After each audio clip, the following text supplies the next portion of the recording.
کو جو ہے نا مطلب اس کی سفارشات کو آپ کنسیڈر کریں. تو دیکھیں اگر آپ پوری صوبے کی عوام کو نہیں مانتی, آپ صوبائی اسمبلی کی جو اسٹیٹ کا ایک آرگن ہے اس کی قرارداد کو رسپیکٹ نہیں دیتی, تو پھر آپ کیا سمجھتے ہیں ایک صوبے کو آپ دیوار سے لگا رہے ہیں. تو ہم یہ نہیں سمجھتے. ہم دیکھیں ایک تو بالکل میں کلیئر کروں, اور آج پریس کانفرنس میں ہم نے کہا کہ ہم پاکستانی فوج کو مضبوط دیکھنا چاہتے ہیں. یہ ہماری فوج ہے, کسی طور پر ہم یہ کمپرومائز نہیں کرنا چاہتے, نہ کوئی ہمارے اپنے فوج کے خلاف جو ہے نا کوئی فوج ہے. ہم سمجھتے ہیں کہ تمام ادارے اپنے آئینی حدود کے اندر رہتے ہوئے اپنی ڈیوٹی سر انجام دیں. اسد قیصر صاحب یہ بتائیے کہ اس وقت تو یعنی ہمارے ادارے تو یہ کہہ رہے ہیں, ہماری حکومت کہہ رہی ہے کہ جب دہشت گرد حملہ آور ہوتے ہیں تو ان کا تعاقب کیا جاتا ہے, ان کے خلاف کارروائی ہوتی ہے, اور یہ پالیسی جو ہے یہ تو طے شدہ ہے. نیشنل ایکشن پلان جو ہے اس پہ تو برسوں پہلے اتفاق ہوا تھا. تو اس میں جب کوئی ہم نے تو کوئی حملہ کرنا نہیں ہے کسی پہ جا کے, جب کوئی یہاں آ کے شرارت کرے گا تو ہم اس کی سرکوبی کریں گے. تو اس میں اب یہ پالیسی نئی وضع کرنے کی کیا ضرورت ہے؟ ہمیں کچھ سمجھ نہیں آ رہی جی, ہمیں سمجھ نہیں آ رہی کہ کیا ضرورت آئی اس پریس کانفرنس, کیا ان کو مشکل ہے درپیش ہے, کیا یقین جانے میں دل کی طور پر کہتا ہوں کہ یہ جس طرح حقارت سے اور مطلب جس طرح بات ہوئی ہے یہ ربراسے میں, ہم تو دیکھو ہماری تو پالیسی ہم تو چاہتے ہیں کہ نیشنل ایکشن پلان کے اوپر عمل جو اس کے اوپر جو ہے نا عمل درآمد ہونا چاہیے, وہ صوبائی اسمبلی حکومت ہو یا وفاقی حکومت ہو, جو بھی جس کے حصے میں جو ذمہ داری آتی ہے اس کو بن و ان اس پہ عمل درآمد کرنا چاہیے. نمبر 1. مگر آپ یہ بتائیں پھر عملی اقدام کیا ہوگا؟ یعنی آپ بھی بیان دیتے رہیں گے, وہ بھی بیان دیتے رہیں گے, یعنی کوئی عملی مولانا فضل الرحمان صاحب سے کہیں کہ وہی رابطہ کر لیں وزیر اعظم سے اور وہ کوئی تدبیر کر لیں, آپ لوگوں کو بریف کریں, آپ سے مشورہ کریں, تو عملی اقدام بھی تو وہ ہونا چاہیے نا. یعنی آپ کہہ رہے ہیں صوبائی اسمبلی کو اعتماد ملے, تو پہلا سٹیپ پھر کیا ہوگا اس کا؟ دیکھیں پہلا سٹیپ تو یہ ہے کہ صوبائی اسمبلی نے سفارشات دی, اس نے اپنا نقطہ نظر دیا, اس نے ایک ریزولوشن پاس کی, اس نے پورا موقف دیا. اچھا وہ پوری صوبے کی عوام کی منتخب نمائندگی ہے اور تمام پارٹی ہے, اس نے ایک موقف دیا. اس نے موقف کیا دیا؟ اس نے موقف کیا کہ جب فیصلے ہو وہ فیصلے بند کمرے میں نہ ہو, جب بھی آپ کوئی ایکشن لیں تو اس میں لیڈ پولیس کو ہو, جب ضرورت ہو ادارے کی اس کے سیکنڈ رول کے طور پر استعمال کیا جائے تاکہ کولیٹرل ڈیمیج کی جو ہے نا بچا جائے. آپ نے دیکھا جو ڈرون اٹیکس ہوتے ہیں, ڈرون اٹیک سے جو ہے نا کولیٹرل ڈیمیج ہوتی ہے. ہاں اگر آپ ٹارگیٹ کریں تو بسم اللہ, وہ کوئی مسئلہ نہیں ہے, لیکن اب پھر اس میں جو بے گناہ لوگ مر جاتے ہیں یا شہید ہوتے ہیں تو اس کی وجہ سے نفرت بڑھتی ہے. تو ہم تھوڑا سمجھتے ہیں کہ آپ بہت احتیاط کی ضرورت ہے تاکہ عوام یہ محسوس کرے کہ جو کچھ ہو رہا ہے وہ اس کے لیے ہو رہا ہے. لیکن اس کی وضاحت تو دی ہے ابھی چند روز پہلے ہی ڈی جی ایس پی نے پریس کانفرنس کی, انہوں نے یہ تک بتایا کہ جو الزام لگتا ہے ڈرونز کا, وہ کہتے ہیں جی ڈرون سرویلنس کے لیے استعمال ہو رہے ہیں اور انٹیلیجنس بیسڈ آپریشن ہو رہے ہیں جس میں کولیٹرل ڈیمیج جو ہے وہ نہیں ہوتا. دیکھو کولیٹرل ڈیمیج نہیں ہوتا. شامی صاحب آپ جو ہے نا ٹی وی نہیں دیکھتی, مردان میں جو ہوا یہ کیا ہوا, یہ جو مطلب کم از کم 17-18 لوگ جو ہے نا بے گناہ جو ہے نا اس میں مرے, یہ جو ادھر تیرا میں ہوا, یعنی یہ کولیٹرل ڈیمیج ہوئے. ہم دیکھیں ہم سمجھتے ہیں کہ جب عوام کے اعتماد آپ کے ساتھ ہوگا, صوبائی حکومت اور وہ آپس میں ورکنگ ریلیشن ہوگی تو زیادہ بہتری ہوگی. صوبائی حکومت کو دشمن نہ سمجھے, صوبائی حکومت کو مشاورت میں شامل کرے. تو اس ہم ہر صورت میں دہشت گردی کا خاتمہ چاہتے ہیں, ہم اپنے لوگوں کے لیے امن چاہتے ہیں, ہم اپنے لوگوں کے روزگار چاہتے ہیں, باعزت روزگار چاہتے ہیں, تعلیم چاہتے ہیں.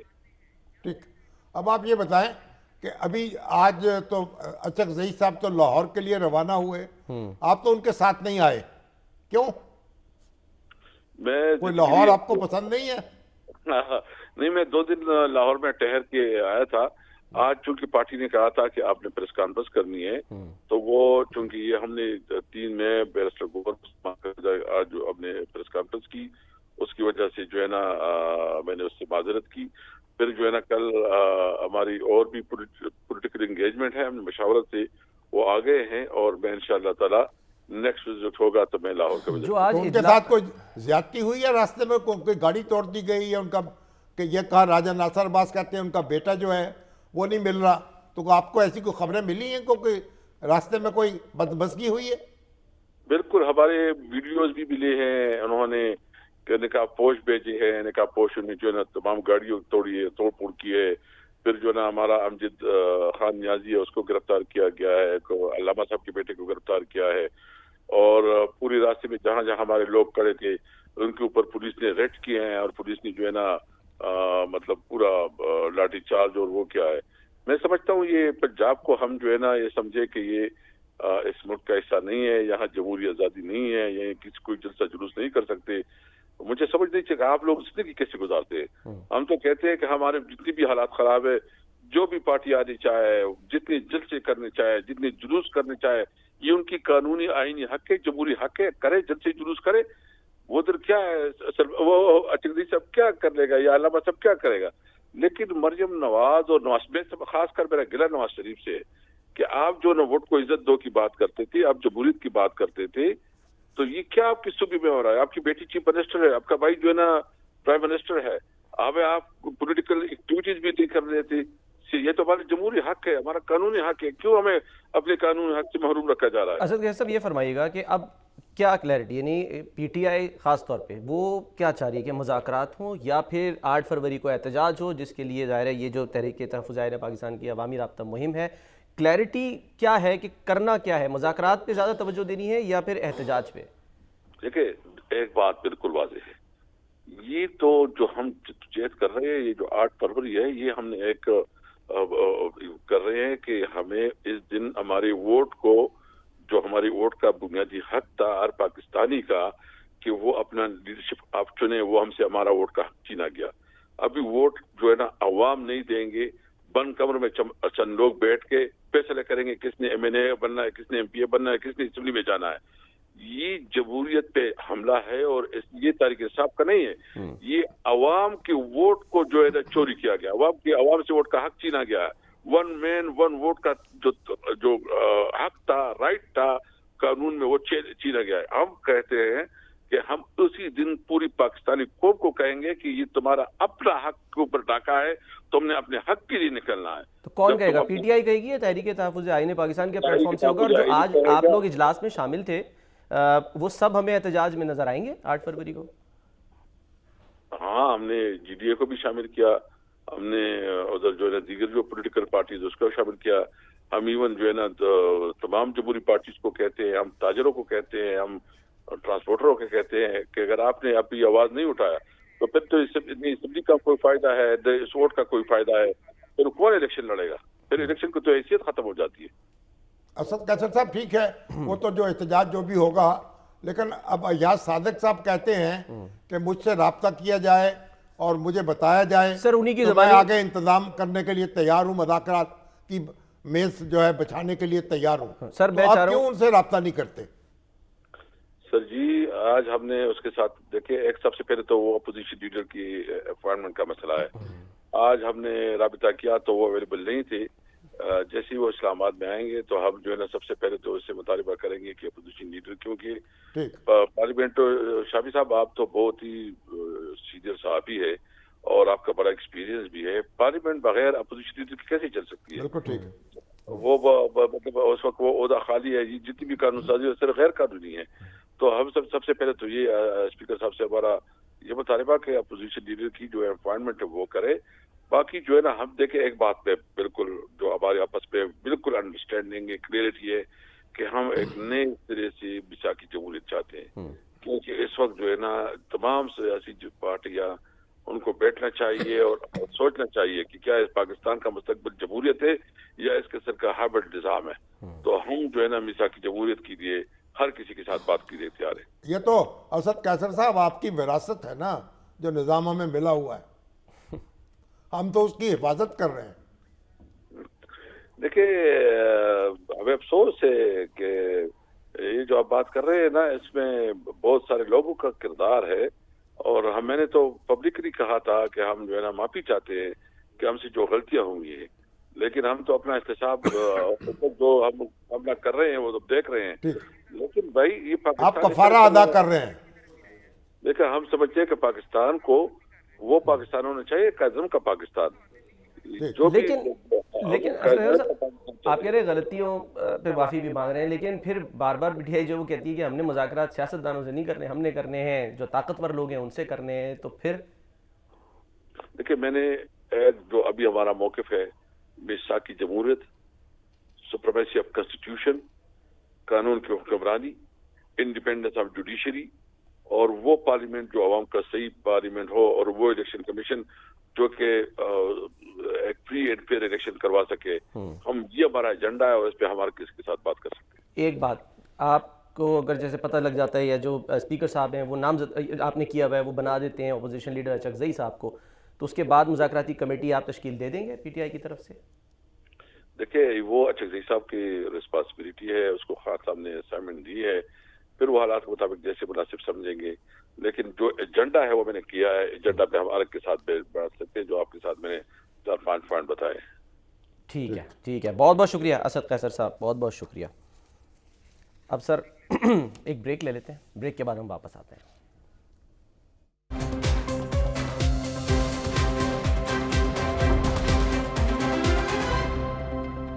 Welcome back. شامی صاحب کابینہ کے ساتھ وزیر اعظم شہباز شریف کوئٹہ میں موجود، اور وہاں پر منصوبوں کا انہوں نے جو ہے وہ افتتاح کیا، دانش اسکول جو ہیں وہ بھی کہا جا رہا ہے کہ اب بنیں گے، اور شکریہ ادا کیا سرفراز بگٹی صاحب نے کہ جو ان کا حصہ تھا اس سے زیادہ بلوچستان کو ملا، اور اس کا اظہار وزیر اعظم نے بھی کہا کہ جی پنجاب نے 11 ارب روپے اپنے حصے کے دیے، لیکن ظاہر ہے بھائیوں میں یہ سب کچھ چلتا رہتا ہے۔ وہ جو ایک بات کی جاتی تھی شامی صاحب کہ جی محروم صوبہ ہے، محرومی ہے، اب یہ گلہ ختم ہو گیا اور یہ صرف اور صرف ایک بیرونی سازش ہم اسے کہہ سکتے ہیں؟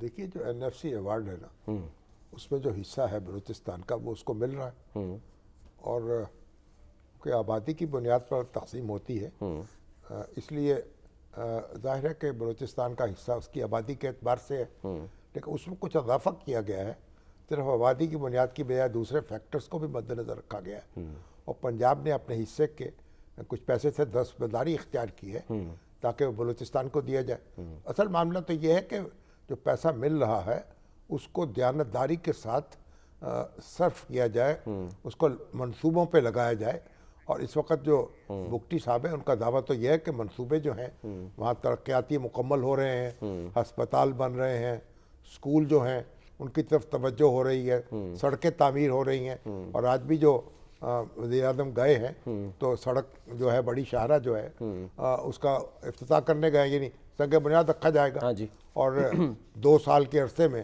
ان کا خیال ہے کہ سڑک مکمل ہو جائے گی، اور بگٹی صاحب نے یقین دلایا ہے کہ ہماری جو صوبائی حکومت ہے وہ آپ کے ساتھ ہوگی اور اس کو جلد سے جلد مکمل کرنے کی کوشش کرے گی۔ کچھ باریک وارداتی شامی صاحب آج پکڑے گئے ہیں، سی ٹی ڈی نے آج پریس کانفرنس کی اور حمزہ شفقات صاحب بھی تفصیل سے بتا رہے تھے، وہی بات جو کہ D G S P R نے حمزہ بتائی شفقات تھی۔ صاحب، جی ہاں، حمزہ شہباز نہیں، میں نے حمزہ شفقات کہہ دیا غلطی سے، حمزہ شفقات صاحب، ہاں جی شفقات صاحب جو مرحوم جی پولیس کے بہت اعلیٰ افسر تھے، ان کے بیٹے ہیں، ہاں، تو نہیں اب وہاں یہ ظاہر ہے کہ وہ کاروائیاں ہو رہی ہیں، اور ایک بلوچستان کی پولیس جو ہے اس کی ذمہ داری میں اضافہ ہوا ہے، اس کے اختیارات میں اضافہ ہوا ہے، ان کے وہ بجٹ ٹرین کیا جا رہا ہے۔ وہ کہہ رہے تھے آج کہ ہم ایسی عدالتیں جو ہیں فیس لیس عدالتیں بنانے پہ غور کر رہے ہیں، اور شروع ہو جائیں گی، کہ یعنی اس میں جج جو ہے وہ پردے میں بیٹھتا ہے، جج جو ہے اس کا نام معلوم نہیں ہوتا اور اس کی شکل سامنے نہیں آتی، ٹھیک ہے، تاکہ دہشت گرد جو ہیں اس کا نشانہ نہ بنا سکے۔ صحیح، تو کئی ملکوں میں یہ اسی عدالتیں قائم ہوئی ہیں، اور ہمارے ہاں بھی جو سول عدالتیں ہیں ان کے لیے کام کرنا مشکل ہو جاتا ہے، دہشت گردوں کے خلاف کارروائی کرنا، ان کو سزا دینا، اور وہ جان ہتھیلی پر رکھنے کا کام ہے، تو اس لیے بھی یا تو پھر فوجی عدالتوں میں مقدمے بھیجے جاتے ہیں، اب وہ بھی مشکل ہے، مقدمہ وہاں نہیں جا سکتا، تو اب فیصلہ ہوا ہے کہ اب فیس لیس عدالتیں ہوں گی، یعنی عدالت کے جج صاحب جو ہیں ان کا نام سامنے نہیں آئے گا، ان کی شکل سامنے نہیں آئے گی، اور وہ یعنی ایک نمبر کورٹ کا مل جاتا ہے، 5 نمبر 4 نمبر، تو اس لحاظ سے ان کی سماعت ہوگی مقدمات۔ ٹھیک ہے شامی صاحب، اب کل بھی تفصیل سے بات کی تھی اور آج بھی ظاہر ہم یہ کہہ رہے ہیں کہ اب تو آپ دیکھیں کیس بن گیا نا نا، جو پڑھے لکھے لوگ، اب آپ دیکھیے کوئی ایک ٹیچر ہے وہ تربت یونیورسٹی، اسلامک یونیورسٹی کے یعنی تعلیم یافتہ ہیں، پھر وہاں وہ ٹیچنگ کرتے رہے، ساجد احمد، ہاں جی، اور وہ جو ہیں وہ لوگوں کو ورغلا رہے ہیں۔ آپ اس سے دیکھیے کس طریقے سے جو دہشت گرد تنظیمیں ہیں وہ کتنا کام کر رہی ہیں اور کس طرح سے. ابھی تو میں دیکھ رہا فورن تھا فنڈنگ کے ساتھ، یعنی کہ جو وہ ایک دشمن ہے فتنہ ہندوستان جسے سوشل میڈیا پہ وہ چل رہا ہے. ایک یروشلم میں بھی ایک اخبار میں بھی خبر چھپی، وہ ہربیار بری جو ہے جی جی انہوں نے کہا کہ اسرائیل جو ہے وہ ہم اس سے تعاون کرنے کو تیار ہیں. ہم اس کو اسرائیل کو ویسے ہی تعاون کرنا چاہیے ہم سے جیسے کہ کردوں سے کر رہا ہے وہ، اچھا اور بلوچستان کی آزادی کے لیے. اور اگر ہمیں مطلب ہے کہ وہ اسرائیل تعاون کرے گا تو پھر ظاہر ہے کہ ہم بھی اس کے ساتھ تعاون کریں گے. صحیح. یعنی اس حد تک چلے گئے ہیں ہمارے جو یہ بلوچ علیحدگی پسند ہے کہ اسرائیل سے تعاون کرنے کو تیار ہیں، اس سے اپیلیں کر رہے ہیں، اس سے رابطے کر رہے ہیں. اور اس طرح اگر اب یہ پاکستان کے خلاف لگے ہوئے ہیں تو اس میں یہ اب اس سے نکل جانا چاہیے نا اگر مگر سے. اب تو پھر آپ اس کے ساتھ وہی سلوک ہوگا آپ کے ساتھ جو پھر اسرائیل کے آلات کار کے ساتھ ہونا چاہیے. ٹھیک ہے، کلیئرٹی جو ہے وہ لے کر آئے تو اس سے جو ہے وہ بہتری ہے. شامی صاحب آج ایک اور بھی ڈیولپمنٹ ہوئی اور وہ یہ کہ جو PSL 11 ہونے جا رہی ہے اس میں 2 نئی ٹیموں کا اضافہ ہو گیا ہے. نیلامی ہوئی. ہاں جی، ان کی نیلامی ہوئی ہے بڑی ان زبردست. کی بھی ہوئی اور بھی نیلامی جاری ہے میرا خیال. نہیں ہو گئی 2 ٹیمیں، اور ایک جو ہے وہ اب ٹیم حیدرآباد شامل ہو گئی ہے PSL میں، اور ایک سیالکوٹ کی ٹیم جو ہے وہ شامل ہو گئی ہے. سیالکوٹ کی ٹیم جو ہے وہ 185 کروڑ روپے میں خریدی گئی ہے، جبکہ حیدرآباد کی ٹیم 175 کروڑ روپے میں. تو آج بڑا زبردست میلہ لگایا ہوا تھا محسن نقوی صاحب نے. گلگت کی ٹیمیں نہیں، وہ نام تھے اور وہ چوائس تھی کہ جو نیلامی مطلب یعنی کہ جیت جائیں گے تو ان کی مرضی ہے کہ وہ اس کو ٹیم کیا نام دینا چاہتے ہیں. تو وہ ظاہر ہے جو بھی یعنی کہ بولی دہندگان تھے انہوں نے فیصلہ کیا، لیکن یہ کہ کم از کم یہ اچھی بات ہو گئی کہ جو 6 سے ہے وہ 8 ٹیمیں ہو گئیں. بہت ایک یعنی بھاری رقم لگی ہے. جی ہاں، 1 ارب 75 کروڑ 70 کروڑ ہاں جی 50 کروڑ. جی ہاں، 1 ارب 85 کروڑ. تو محسن نقوی صاحب نے تو کہا کہ یہ دیکھیے اس میں جو کرکٹ جو ہے اس سے دلچسپی کا بھی معاملہ ہے اور پاکستان کی معیشت پر جو اعتماد ہوا ہے، یہ انویسٹمنٹ بھی ہے نا. بالکل. تو جو انویسٹ کرنے والے ہیں ان کا اعتماد بڑا ہے. اس میں کچھ لوکل بھی تھے اور انٹرنیشنل انویسٹرز بھی تھے جو کہ ساتھ میں تھے لوکلز کے موجود. کہ اتنی لوگوں نے جو انویسٹمنٹ کی ہے تو پاکستان کی معیشت جو ہے بہتری کی طرف جا رہی ہے، یہ بھی اس کا ثبوت ہے. تو بہرحال ایک بڑی اچھی خبر ہے. یعنی کرکٹ کے میدان میں تو ہم چوکڑیاں بھر رہے ہیں. اب باقی دیکھیے لاسٹ مومنٹ پہ علی ترین صاحب جو ہیں وہ بھی بولی میں شامل تھے لیکن وہ پیچھے دستبردار ہو گئے. دستبردار پتہ نہیں کیوں دستبردار ہو گئے. انہوں نے کہا جی کہ میں نے یہ کوئی ٹیم نہیں لینی ہے، مجھے اچھے تعلقات ملتان نہیں تھے سلطان کرکٹ بورڈ ملتان ہاں وہ کہتے ہیں ملتان سے محبت ہے، جنوبی پنجاب سے میرا تعلق ہے، جب اگلی دفعہ اس کی بولی ہوگی تو میں جو ہوں اس میں شامل ہو جاؤں گا. چلیے انہوں نے محسن نقوی صاحب تو چین سے آئے سیدھے ہاں جی اور بولی میں شریک ہوئے. ہاں جی، پھر ایک وکلا کی تقریب میں بھی چلے گئے، وکلا کی تقریب میں بھی چلے گئے، پھر پریس کانفرنس کر رہے تھے. چلیے اللہ تعالیٰ ان کو یوں ہی سرگرم رکھے. اللہ کرے مرحلہ شوق نہ ہوتا ہے. شامی صاحب ایک مرحلہ آ رہا ہے اور وہ پتہ نہیں کس قسم کا مرحلہ آ رہا ہے، جاتے جاتے بات اس پہ کریں انٹرنیشنل یہ کہ جو تیل کے لیے جنگ ہے وہ اب لگ رہا ہے کہ شاید تیز ہوتی جا رہی ہے. ڈونلڈ ٹرمپ صاحب ایک طرف کہہ رہے ہیں کہ جی جو دفاعی بجٹ ہے وہ 1.5 ٹریلین جو ہے وہ ہم کرنے جا رہے ہیں. کبھی وہ بات کر رہے ہیں کہ جی جو لوگ روس سے تیل خریدیں گے ہم ان پر 500% ٹیرف لگا دیں گے. پھر ابھی اطلاع یہ بھی آئی کہ جو روسی جو تیل بردار جہاز پکڑا گیا ہے اس میں برطانیہ نے بھی جو ہے اس کی مدد کی ہے. ہاں جی، تو کیا شامی صاحب ہم یہ سمجھیں کہ خدا نہ خواستہ یہ جنگ بڑھ جائے گی؟ اور ابھی تو تیل جو ہے وینزویلا کا تیل جو ہے اس پہ ان کی نظر ہے. اس کو وہ کہہ رہے ہیں کہ اس کے پیسے میں وصول کروں گا اور میری نگرانی میں پھر وہ خرچ ہوں گے، اور یعنی جو میں کہوں گا تو وہ اس پہ وینزویلا بھی، اور وینزویلا اس سے امریکہ سے چیزیں خریدے گا اور تو وہ پیسے اس پہ خرچ کریں گے. خود ہی انہوں نے حملہ کیا، اغوا کیا، اس کے بعد اب وہ کہہ رہے ہیں کہ جی بہت شکریہ آپ بزنس پارٹنر بن گئے ہمارے. اب یہ بھی کہا جا رہا ہے کہ یہ جو تیل ہے نا یہ بڑا ایک بھاری تیل ہے، یعنی اس کو صاف کرنا پڑتا ہے خاص طریقے سے. ہاں جی، اور یہ جو وینزویلا کی جو سرزمین ہے نا، جنگل ہیں، پہاڑ ہیں، اور یعنی ایسا نہیں ہے کہ میدانی علاقے نہیں ہیں. اور تیل جو ہے وہاں سے جو برآمد کرنا وہ اس میں ایک خاصی انویسٹمنٹ ہوتی ہے. پھر یہ امریکہ کی ریفائنریز ہیں جہاں وہ ریفائن ہوتا ہے. تو اب یہ اس میں ایسا معاملہ نہیں ہے کہ فوری طور پر ایک بس کل سے مال کمانا شروع کر دیں گے. اس میں وقت لگے گا. یعنی مبصرین یہ بھی کہہ رہے ہیں کیونکہ پہلے جو یہ امریکہ کی کمپنیز تھے وہ بھاگ گئی تھیں. یہاں ایک انقلاب کا بخار چڑھ گیا تھا، وہ شاویز آئے تھے، اس کے بعد پھر یہ ان کے جانشین آ گئے اور امریکی کمپنیز یہاں سے چلی گئیں اور انویسٹمنٹ بھی کم ہو گئی. تو تیل جو ہے وہاں سے اس طرح نکالا نہیں جا رہا اتنی مقدار میں جو کہ ونزویلا کی خواہش ہو سکتی ٹھیک ہے. ہے، اس کے لیے انویسٹ کرنا پڑے گا, پھر افراد کار لانے پڑیں گے, تربیت یافتہ لوگ لانے پڑیں گے, اور وہ ایک تھوڑا سا دقت اور وقت طلب لیکن معاملہ ہے. خریدے گا امریکہ ہی. لیکن یہ ہے کہ امریکہ جو اس وقت تو صحیح ہے. اس پہ قابض ہے, اور تیل ظاہر ہے کہ اس کے 19% 18% تیل ہے دنیا کا تیل جو دریافت ہوا ہے ذخائر, ان میں سے یعنی 5واں حصہ تقریباً وینزویلا کا ہے. تو ان کی اب نظر اس پہ ہے. اب وہ کہہ رہے ہیں ہم ڈیفنس ایکسپینڈیچر بھی بڑھائیں گے, اور پھر ان کی معدنیات جو ہیں گرین لینڈ کی, اس کو بھی للچائی ہوئی نظروں سے دیکھ رہے ہیں. دیکھتی ہے کہاں دنیا ٹھہرتی ہے جا کے. ابھی تک تو لگتا ہے کہ ہم نے کوئی 100 سال پیچھے کی طرف چلے گئے ہیں, اور جو دنیا کا قاعدہ قانون جو ہے اس کی مٹی پلید ہو گئی ہے. چلیں ایک بریک لیتے ہیں, بریک کے بعد واپس آتے ہیں.